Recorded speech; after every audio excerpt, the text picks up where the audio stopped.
नमस्कार मंडळी. महाराष्ट्रातील ठाणे जिल्ह्यातील मीरा रोडमध्ये घडलेल्या एक थरकाप उडवणाऱ्या हत्याकांडाने संपूर्ण देश हादरला होता. ही घटना केवळ एका महिलेच्या हत्येपुरती मर्यादित नव्हती, तर पुरावे नष्ट करण्यासाठी आरोपीने केल्याचा असलेला प्रकार ऐकून पोलिसांनाही धक्का बसला.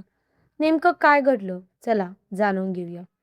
पोलिसांच्या माहितीनुसार मीरा रोड परिसरातील एका भाड्याच्या फ्लॅटमध्ये मनोज साने आणि सरस्वती वैद्य अनेक वर्ष लिव्ह इन रिलेशनशिपमध्ये राहत होते.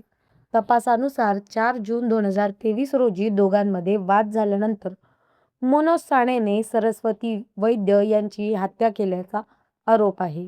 तपासानुसार 4 जून 2023 रोजी दोघांमध्ये वाद झाल्यानंतर मनोज सानेने सरस्वती वैद्य यांची हत्या केल्याचे आरोप आहे. हत्येनंतर पुरावे नष्ट करण्यासाठी मृतदेहाचे अनेक तुकडे करण्यात आले. पोलिसांच्या तपासात असा आरोप आहे की काही तुकडे प्रेशर कुकरमध्ये उकळण्यात आले, काही तव्यावर भाजण्यात आले आणि नंतर वेगवेगळ्या पिशव्यांमध्ये भरून त्याची विल्हेवाट लावण्याचा प्रयत्न करण्यात आला. ही घटना उघडकीस आली ती शेजाऱ्याच्या सतर्कतेमुळे. फ्लॅटमधून अनेक दिवस दुर्गंधी येत असल्याने रहिवाशांनी पोलिसांना माहिती दिली. पोलिसांनी फ्लॅटचा दरवाजा उघडताच त्यांना धक्कादायक दृश्य पाहायला मिळाले.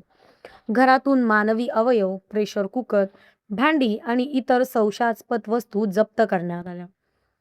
त्यानंतर संपूर्ण परिसरात एकच खळबळ उडाली. आरोपी मनोज सानेला पोलिसांनी ताब्यात घेतलं असून त्याच्या विरोधात हत्या आणि पुरावे नष्ट करण्यासह विविध कलमाखाली गुन्हा दाखल करण्यात आला. फॉरेन्सिक तपास, DNA चाचणी आणि इतर पुराव्यांच्या आधारे या प्रकरणाचा तपास पुढे सुरू ठेवण्यात आला असून पोलिसांनी न्यायालयात आरोपपत्रही दाखल केले आहे. या संपूर्ण घटनेने पुन्हा एकदा महिलांच्या सुरक्षिततेचा, लिव्ह इन रिलेशनशिपमधील वादाचा आणि गुन्हेगारीची वाढती क्रूरता याचा प्रश्न ऐरणीवर आला आहे. या प्रकरणात न्यायालयीन प्रक्रिया सुरू असून अंतिम निर्णय न्यायालयाकडूनच दिले जाणार आहेत. या प्रकरणाबाबत तुमचं मत काय आहे? कमेंट करून नक्की सांगा. अशाच महत्त्वाच्या आणि सत्य घटनांवर आधारित बातम्यांसाठी प्रो कॅपिटल मोटिवेशनलला सबस्क्राईब करायला अजिबात विसरू नका. धन्यवाद.